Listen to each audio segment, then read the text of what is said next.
Hallelujah hallelujah. या आईची साक्ष आहे। या आईंना बऱ्याच वर्षापासून मूलव्याधीचा त्रास होता। ही आई म्हणते की त्यांचा मोठा मुलगा आहे, जवळजवळ 30-35च्या आसपास असेल किंवा त्याच्यापेक्षा जास्त पण वयाचा असेल। या आईला अंदाज नाही, पण आई म्हणते की जवळजवळ इतक्या वर्षांचा तेव्हापासून या आईंना मूलव्याधीचा त्रास होता। या त्रासासाठी आईने बरेच इलाज केले, परंतु त्यांना काही बरं वाटत नव्हतं। या त्रासासाठी या आईने गेल्या आठवड्यामध्ये निवासी शिबिर होता।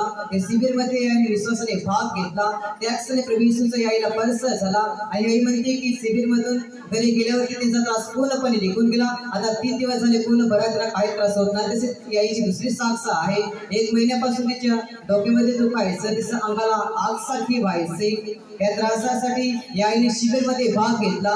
त्याच या आईला प्रभू येशूचा स्पर्श झाला आणि या आईचा तो देखील त्रास निघून गेला। या आईला पूर्णपणे बऱ्या त्याला काही त्रास होत नाही म्हणून आई प्रभू येशूचे आभार मानते। आपण जोरात टाळ्या वाजवून प्रभू येशूला धन्यवाद देऊया।